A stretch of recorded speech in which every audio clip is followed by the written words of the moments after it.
Good morning. Morning. Welcome to a not so traditional live stream.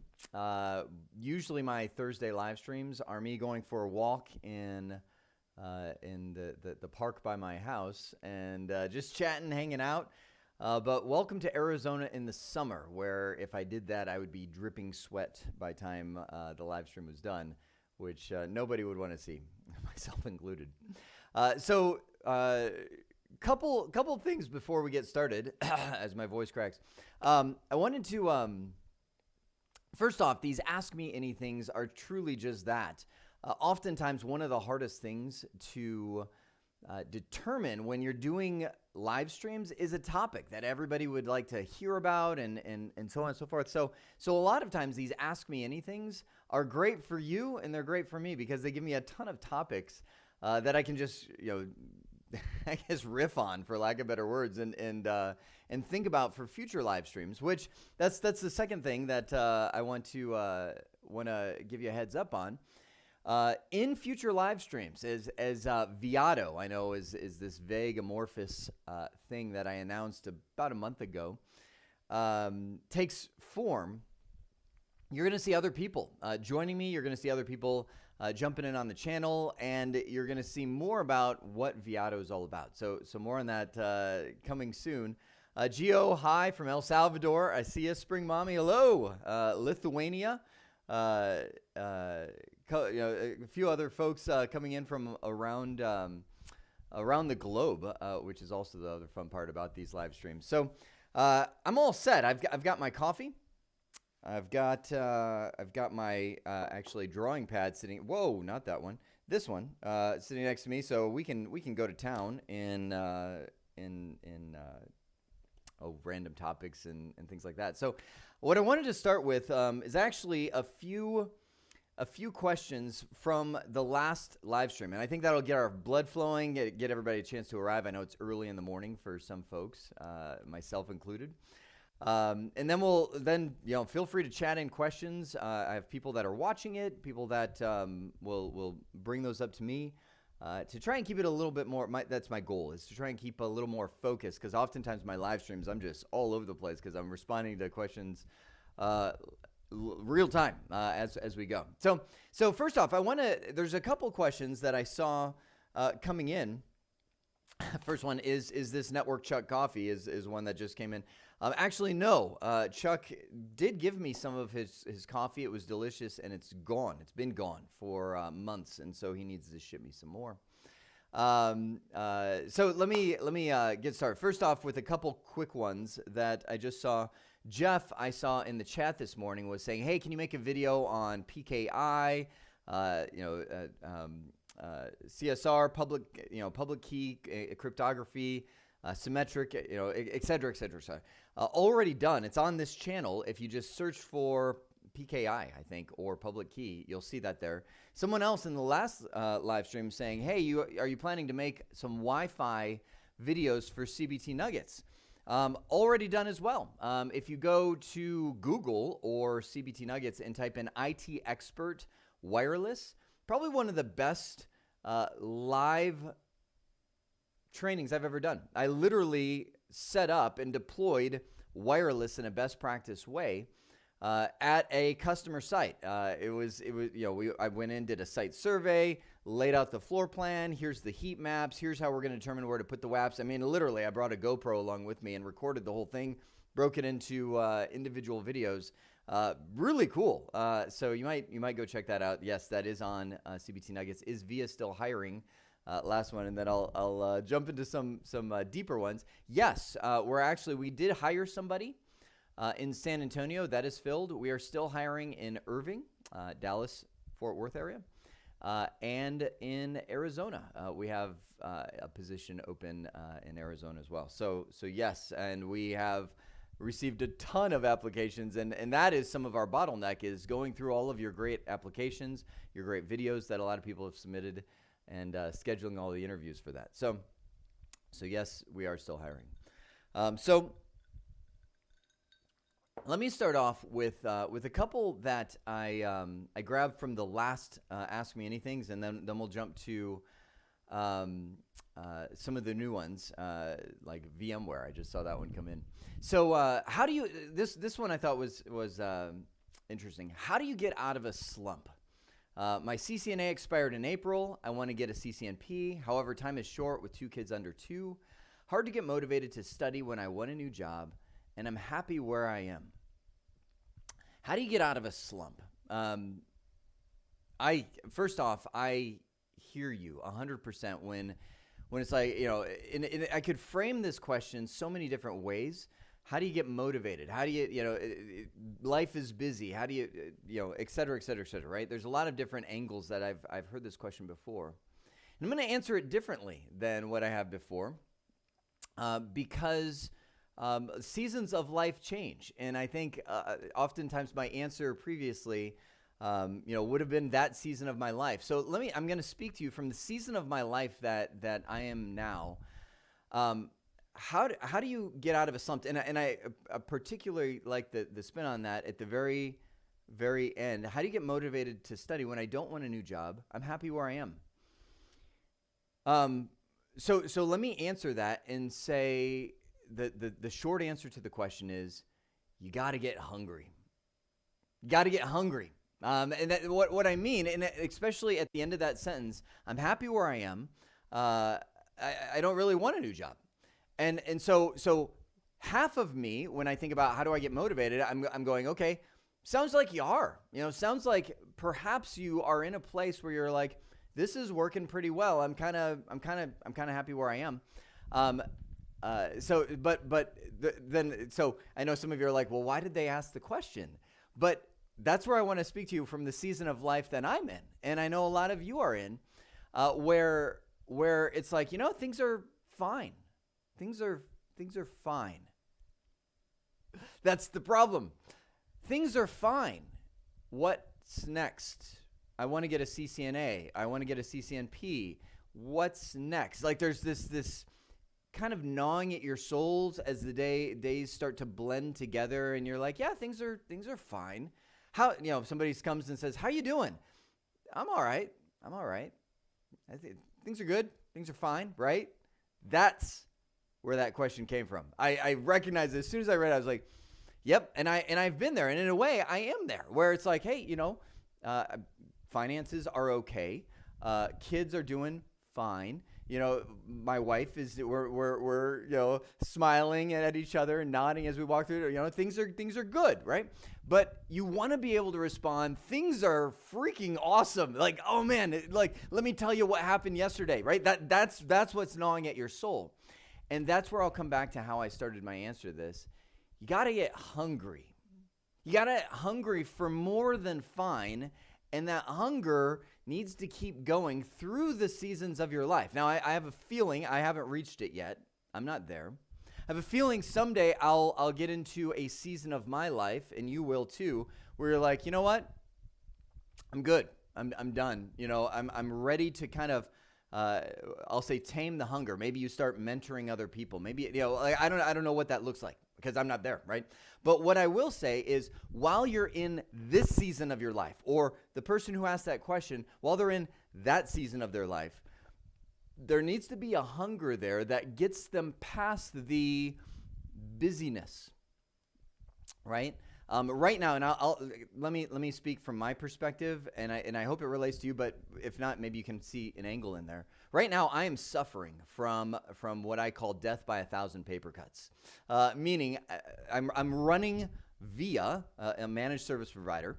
I'm building Viato, which is going to be an online learning library that complements VIA. And again, more on that later.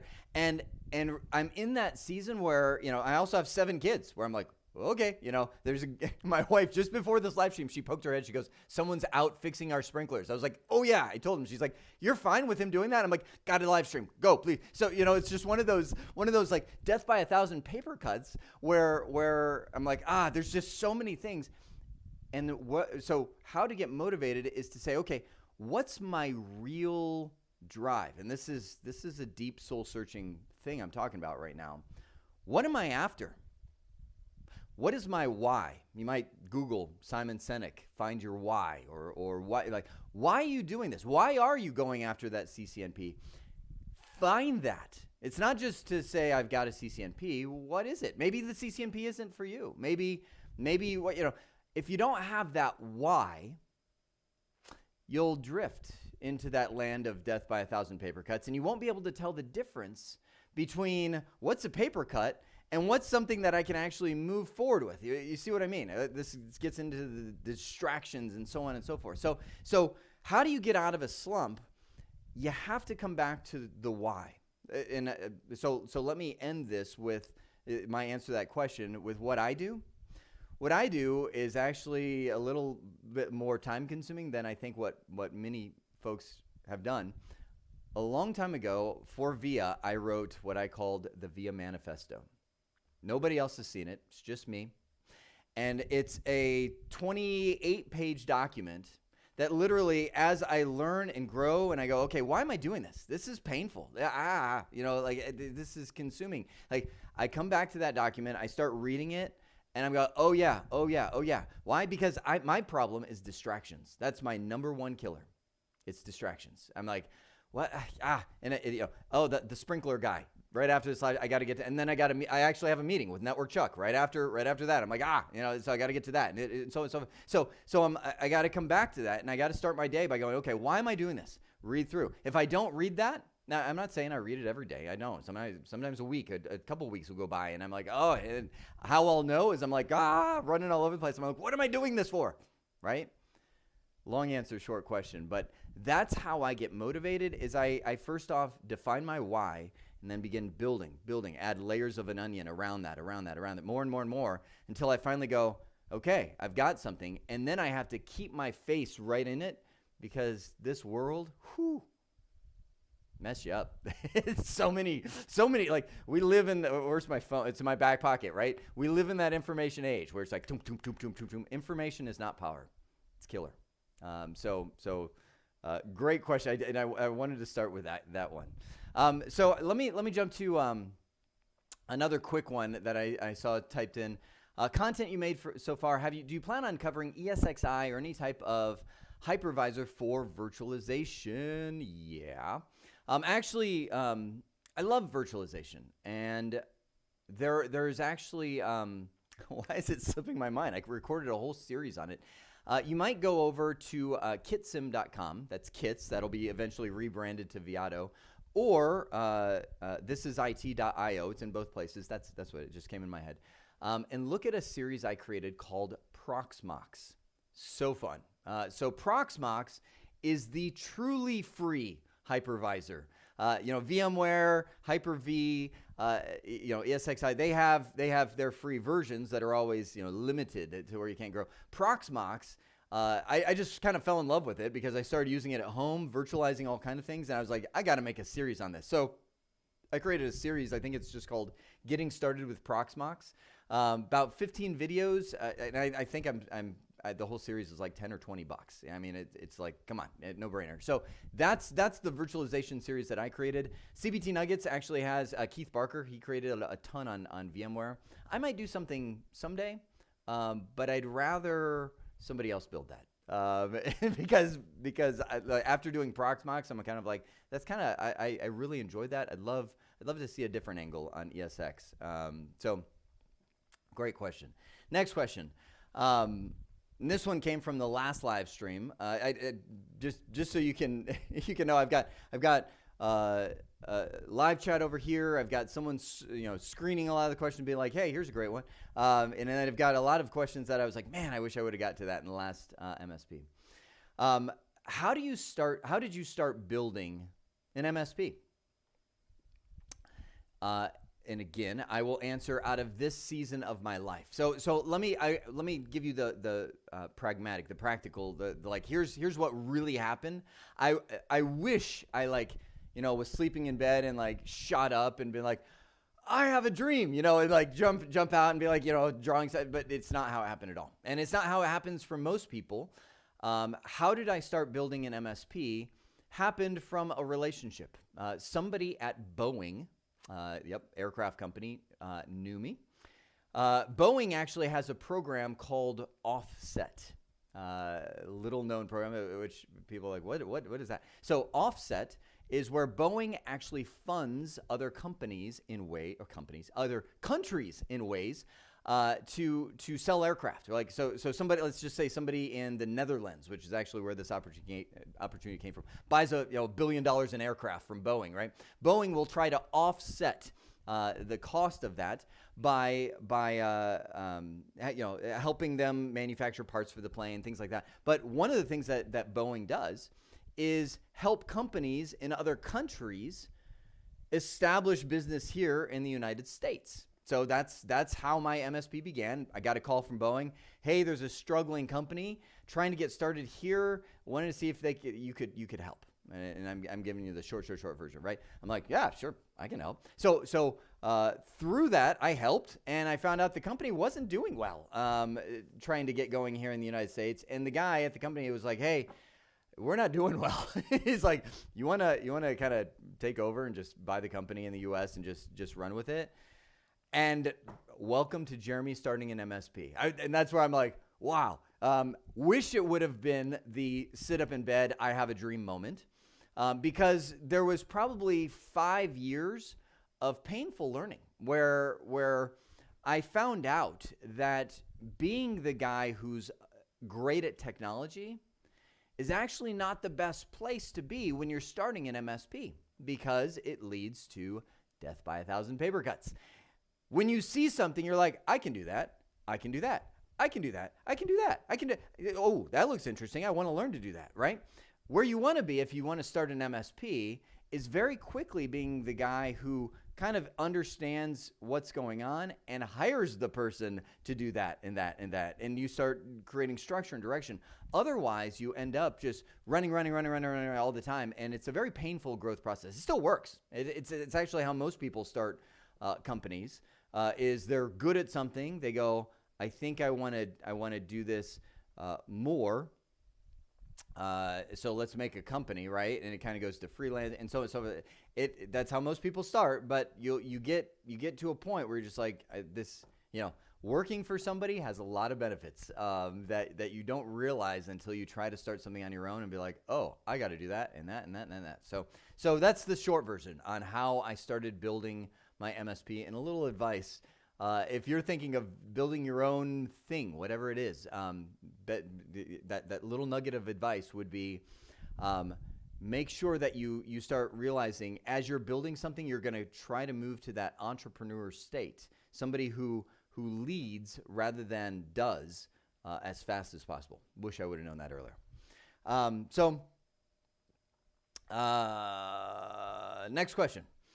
How do you manage, and again, this one also from the last live stream, how do you manage your time, work, family, study? What time was most difficult to manage? Going through college, raising kids, starting a company? That's a great question. And also one that I would say is a season of life thing. Those of you who have kids will know exactly what I mean when I say I have no idea what I did with my life before kids. I must have had so much time that I just wasted, that it had to be unspeakable, because kids, phenomenal, obviously. I had a bunch of them. Phenomenal, love it. It's the essence of life, right? Relationships and great things. But man, it's like every moment of your day is spoken for. And that's where I'm going to, how do you manage your time, work, family, study? That's where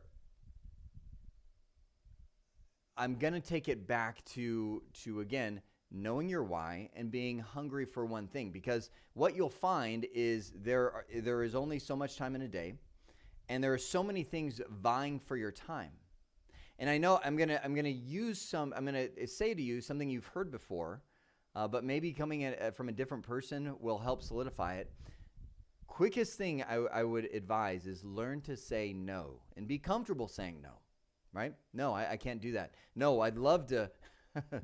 That's like a perfect example. No, I'd love to go to New Mexico to play baseball with my son, but we're not going to do that this weekend. I didn't say no to that. So that's why I'm jumping on a plane this afternoon to go play baseball with my son in New Mexico. It was a great idea, and I'm like, why did I do that? You know, like there's so many things where you have to say, okay, what am I after? What is my why? And then everything else gets a no. The faster you can define that, so that's how you begin to manage your time. Is, you know, I would say time blocking, you know, is a strategy. It doesn't work as well for me. I would love to say, yes, this hour this is happening, this hour this happening, but in this season of life that I have, it's so volatile, I guess. So many things, you know, hey, oh, this came up. Oh, network down over there. How are we going to respond to that customer? Oh, you know, sprinkler guy showed up, you know, oh, forgot about him. I got to go tell him what he's doing, you know, right after this live stream. Like, so all of these things just kind of, and so figuring out what your core is and then managing around that, because there's got to be a ton of stuff that gets a no. And I would love to say I've mastered that, but I am still a work in progress on balancing work, time, study, et cetera, et cetera, et cetera. Next question. If you would choose again your major in an IT industry, what would you choose? So my major in IT, and we're talking college right now, was computer science. What would I choose? I'm gonna take a sip of coffee. I would choose computer science. In the body that I have now, in the mind. Remember, you know the saying, hindsight is 20/20. Once you've grown in age and wisdom and things like that. This is, you know, a lot of people are like, oh, Jeremy, he doesn't like college. I don't. And that's right. And I think the reason that I don't is you know, in talking about I'm not getting on a soapbox. I'm not going to talk about college. But the reason that I struggle with college is you get kids coming out of high school who have zero or virtually zero real world experience, and you're throwing them into a thing that's going to cost them hundreds of thousands of dollars potentially, and put them in debt that they can never get out of without paying every penny of it, right? For a decision they're not ready to make, right? I wasn't ready to make the decision on computer science. So you know what I got out of my college education? I'll say, I was going to say nothing, but I'll say 1% of what I should have. I was completing assignments. I was doing if-then loops. I was setting up variables, but I can actually remember the mindset I had when I was in college. And I was like, assignment done, assignment done, assignment done. I turned it in. Okay, I finished the class. I had zero perspective on the real world. So when I actually got to the real world, all of that college education that I invested so much money in was worthless. And that's why after working in the real world and stumbling into certifications, I'm like, oh my gosh, like why? Where were you all my life, certifications? Because if I would have known this, was it the certification? I don't know, maybe.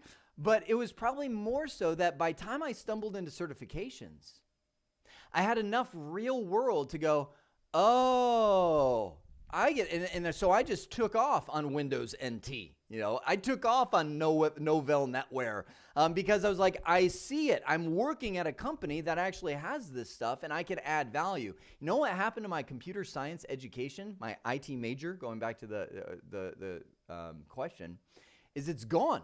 So if I were to pick a major today, what would I pick? Computer science. Why? Because, man, I wish I knew how to program. Man, I wish I knew development in depth. I have a friend, Kurt Walsh. Oh, man, the dude is a stud. He can code around circles around me, you know, and I'm like, you know, I'm getting started with Python because I want to automate, you know, like I feel dumb. And that's where I'm like, man, I wish I would have had, like, if I could take those 4 years I spent at Arizona State University and transplant them now, I think coding is probably the number one skill that I would want.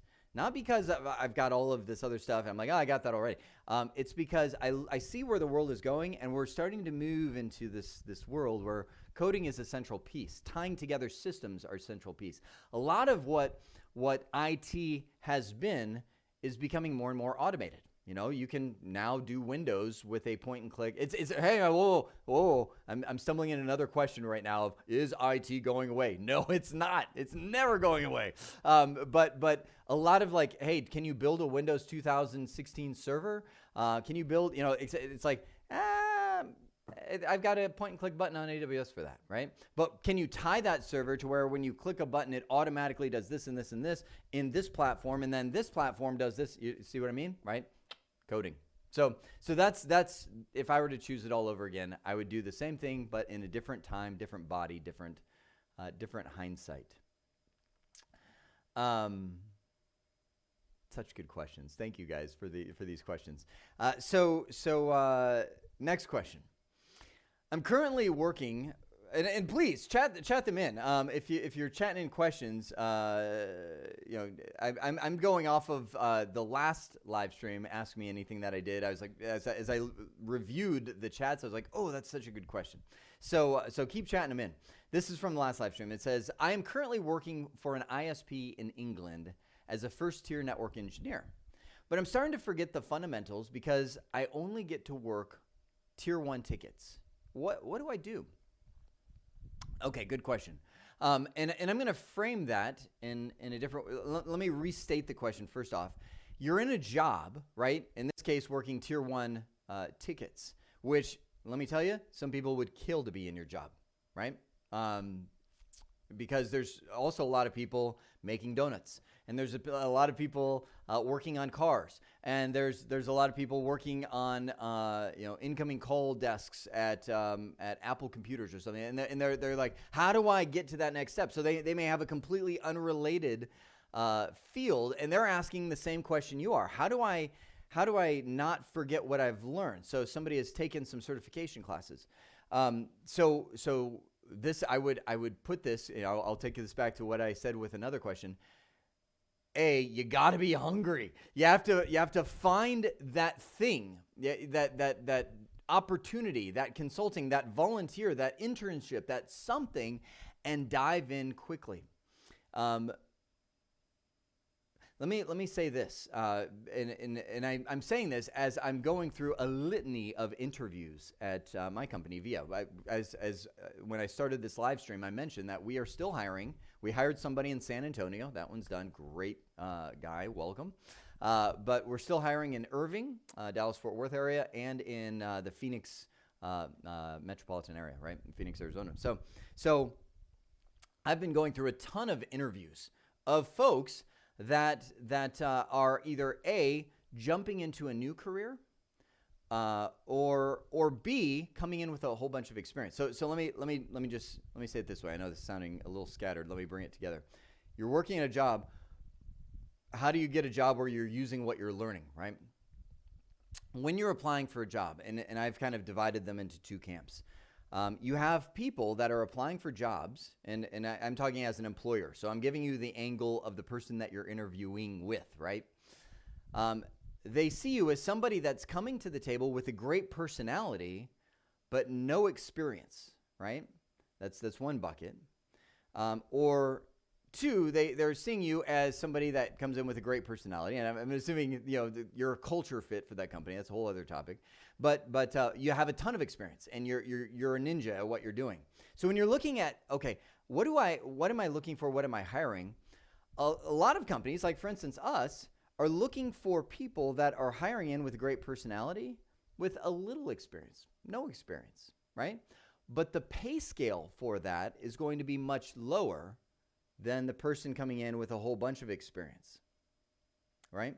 So going to the question, I'm starting to forget what I'm learning. What I'm saying is you may need to take, and this is like one of those, like, you're jumping into a new industry. You either need to invest a ton into yourself to where you can gain that experience through volunteer opportunities, through getting certifications, through getting certified and then actually doing the stuff.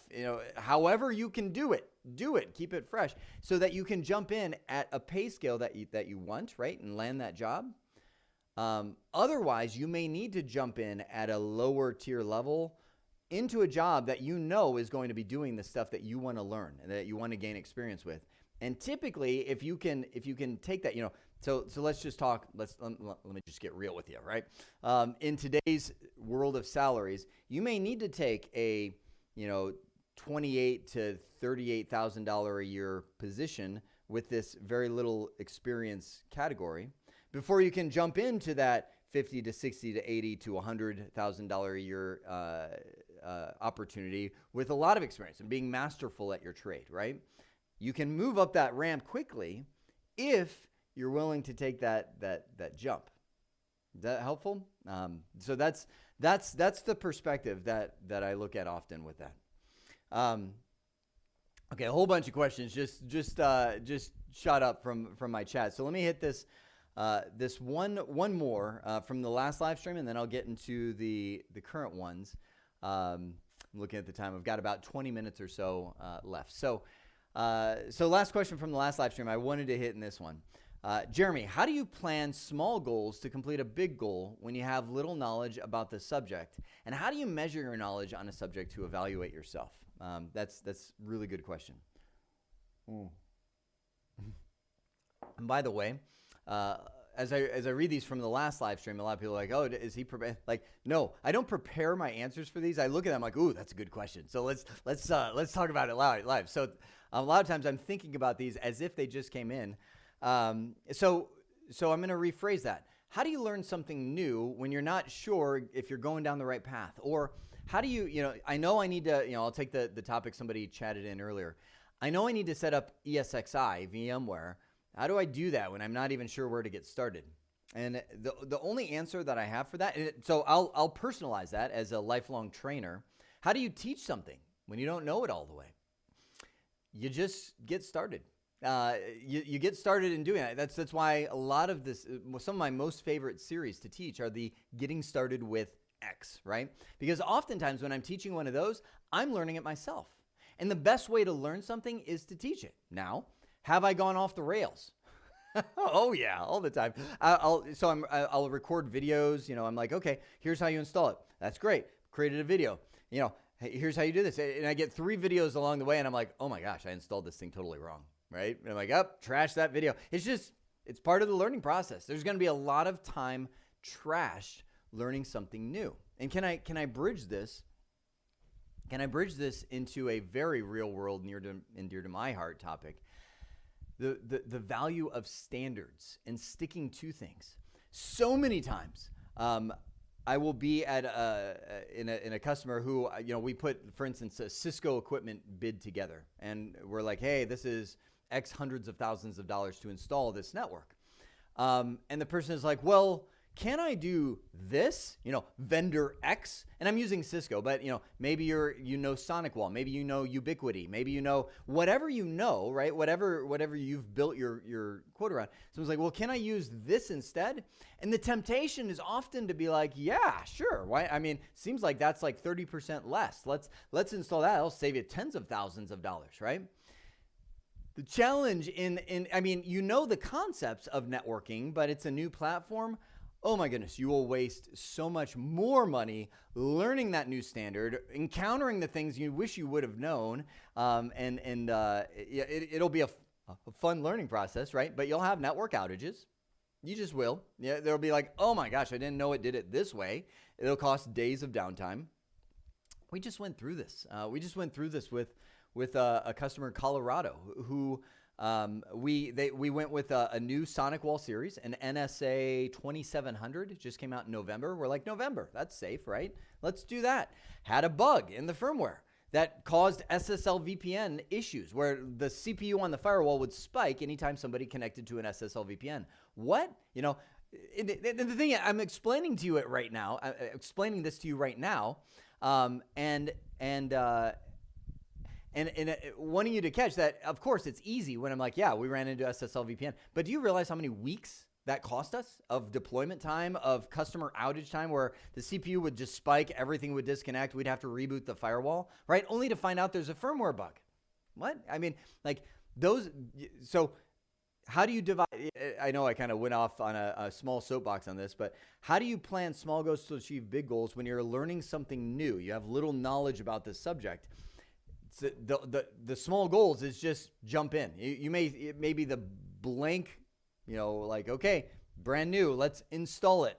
You're Googling, follow this guide. Okay, oh, that didn't work. What now? And so your knowledge will start creeping around that topic, that platform, that software, as you get further into it. And it's a costly adventure. That's why I always say count the cost before you just jump to a new vendor, right? It may be, a Cisco switch and a, we'll just say vendor X, right? Extreme network switch.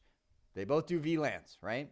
There's going to be a cost when you jump over. Even though it seems simple, seems the same, there will be a cost. All right, so some of the questions that I just saw show up. So first off, let's see. Can you make videos on the new university school network design and must have IT devices in the network? Yeah, actually, that's a great question, and I think that will probably become a Viato series. By the way, Viato, what it is it's a little bit more real-world slant on training, and that's a lot of what like I mentioned. I'm meeting with Network Chuck right after this live stream to talk about what is the next steps in building this platform. So yes, can do that, and that would be a great thing. Second question, like you said, the best way to learn is to teach. Hey, that's great. I just mentioned that. What you're learning. I started making a video about CCNA, which I'm learning. So can I? So it's more of a statement than a question, but can I help you in expounding on that? Because I have a little background in training. Yes, the best way to learn something is to teach it, but you have to go live with it. You have to start building a little. It's kind of like it's like working out, right? Working out with accountability is so much better. Because there's somebody there to hold you to it. So if you're training, I would suggest writing some blogs, creating YouTube videos, posting them, trying to get at least a couple people, free CCNA training, something like that, is really helpful, because when you know that people are starting to view that, you'll just step it to a whole nother caliber of, okay, I got to pour, I don't want to, our own self preservation you'll be like, I don't want to say something dumb, right? I don't want to say something wrong. So this is why the best way to learn something is to teach it, is you have this motivation because you have an audience. The audience is key. You have an audience that you value, and you want to make sure that you get it right. That's why they say the best way to learn something is to teach it. The teaching it is just like the workout partner, right? You don't want to look dumb. You don't want people to come in and say, "Oh, you're wrong," So you'll invest that extra time in doing that. I'm actually creating a whole series on Viato on how to teach. So that'll be coming too. With a flood of free material and certifications, thanks Microsoft. Where should you draw the line? Good question. This is happening a lot. A lot. A lot of vendors are now beginning to give certifications away for free. A lot of people are giving training away for free. I think that's great in one sense.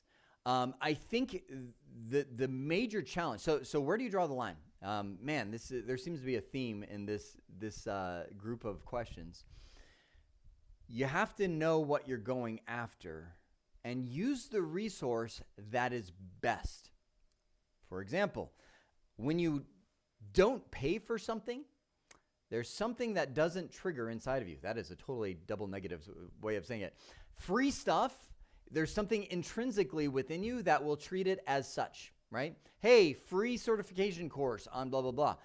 Probably the most often thing that happens is somebody will get 2-3 videos into it and then they bail out. Why? Because there's no skin in the game. There's no investment. Orange Theory Fitness This seems to be this workout thing, right? Orange Theory Fitness. It's a gym here in Arizona. I think they're nationwide, I think. Their whole secret, the secret to their success is you pay for your workout appointments, whether you show up or not.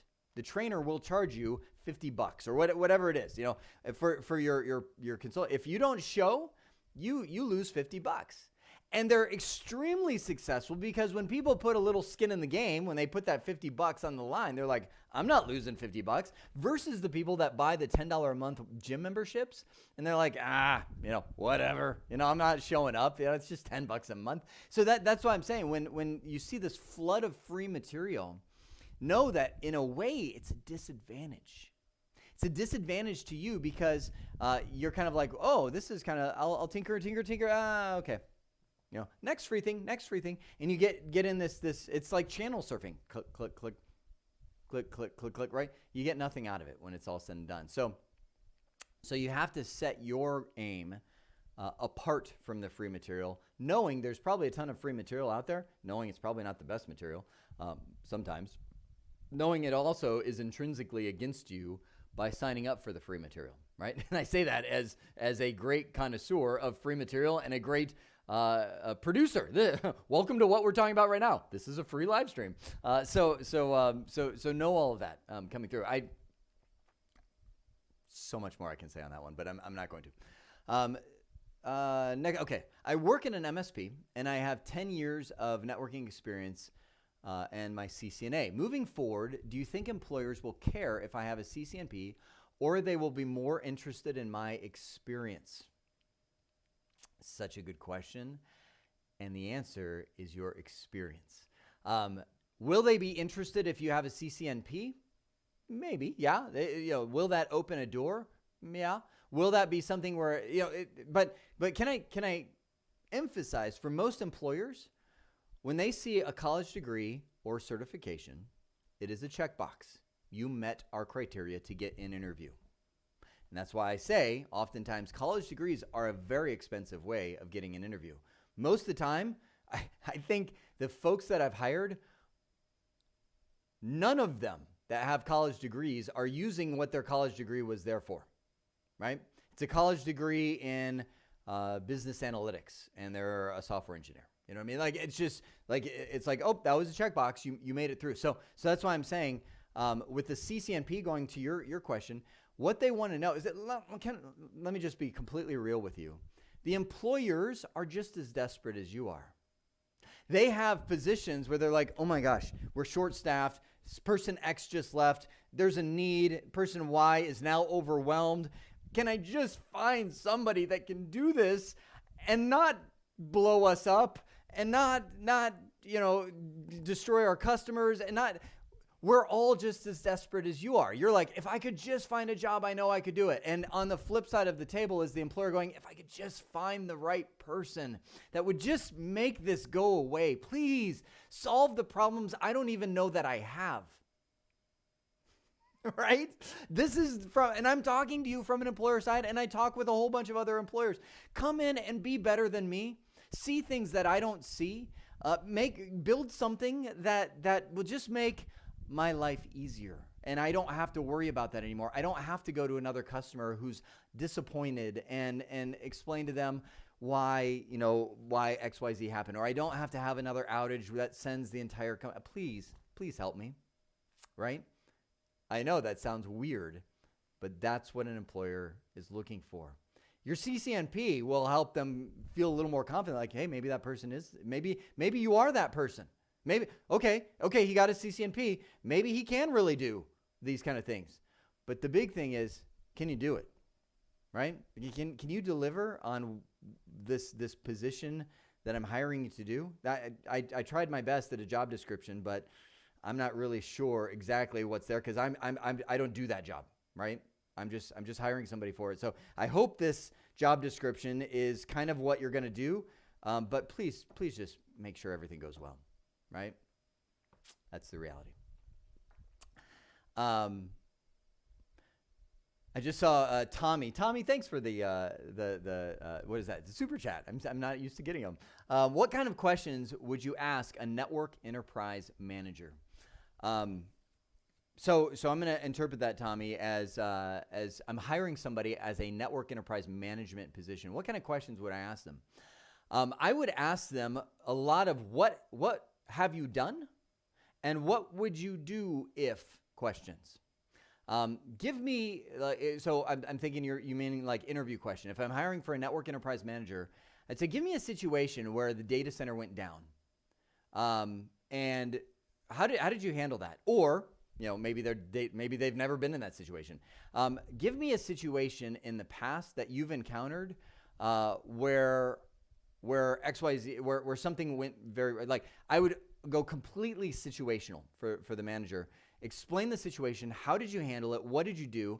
And I'm going to start drilling in on those questions, because I know somebody can't fake it, because somebody may have read a case study and tried to make up a situation. And as soon as I'm like, explain, okay, so what'd you do when this happened? And they go, explain, what do you mean by that? And I go, oh, okay. Okay, that's fine. Next question. And in my mind, I'm like, strike. It's like, if you were in that situation, 99% certainty that would have happened, and you probably would have had to handle it. So as a manager, you either backed away and didn't handle that, or you weren't really in that situation, or you weren't in that situation as far as I would want you to be a network enterprise manager. You kind of played it safe, and you're like, oh, somebody else has got that. So that great question, Tommy.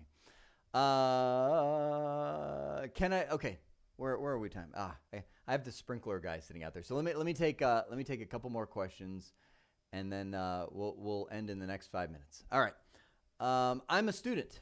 Can I get a degree or can I take an IT degree to get in the cybersecurity field? I'm in huge confusion. Sorry, a little English. I'm reading the questions as they're in. So what is an IT degree to get into cybersecurity? First off, I would say cybersecurity, safe bet.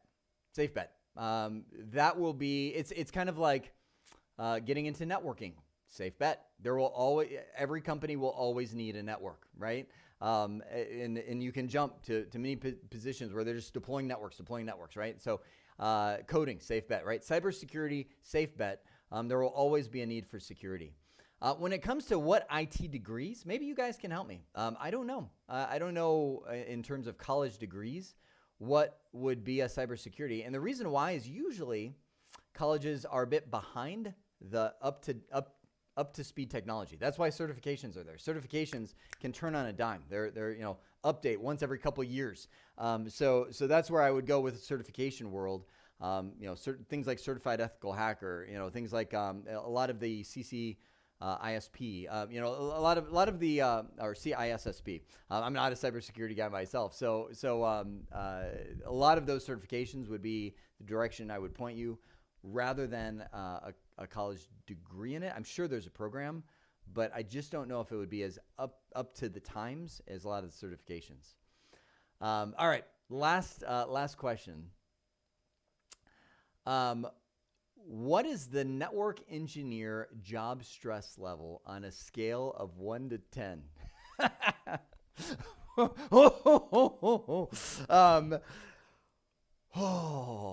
You guys that are network engineers, you know why I'm laughing, right? Some days it's a 1, some days it's a 22, right? And the challenge, so let me answer that question. What is the job stress level of a network engineer? I would say, how experienced are you?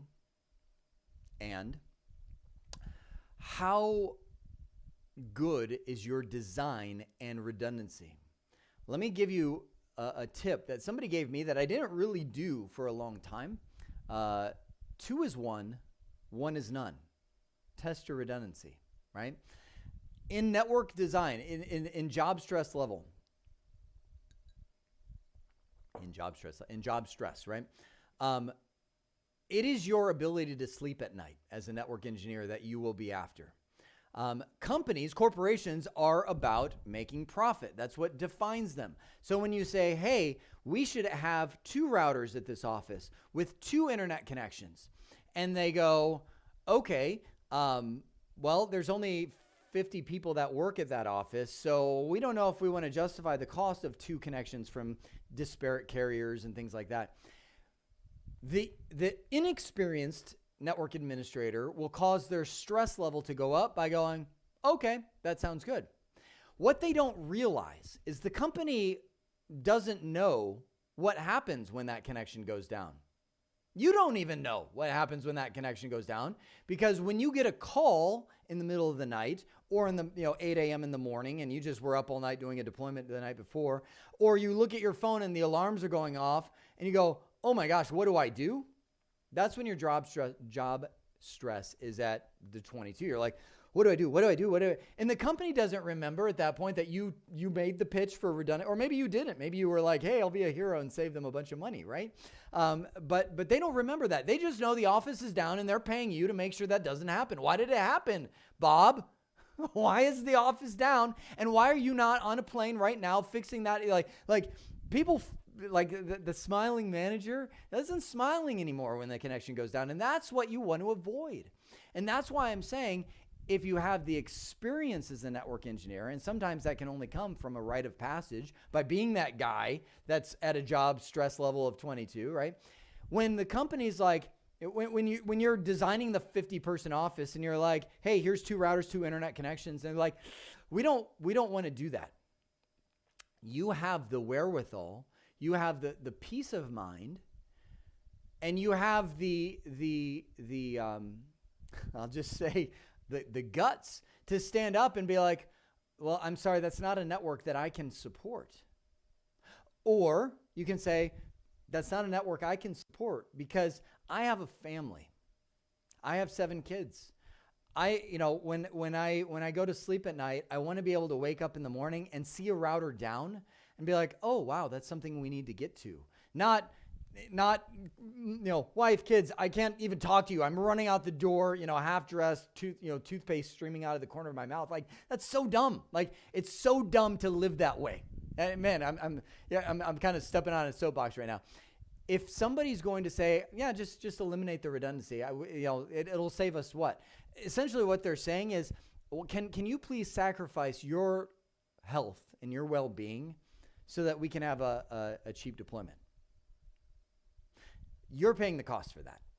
And that's something, and honestly, I struggled with that for a long time. And I finally realized, you know what? I'm the one that is dealing with this stress. I'm the one that's now bearing the load because the business wanted to save $1,000 and $200 a month on a backup, coax connection or something like that. It's just, so that's what, so your stress level is all dependent on how do you design things. The thing that's the worst is when you design things poorly and it just happens to work.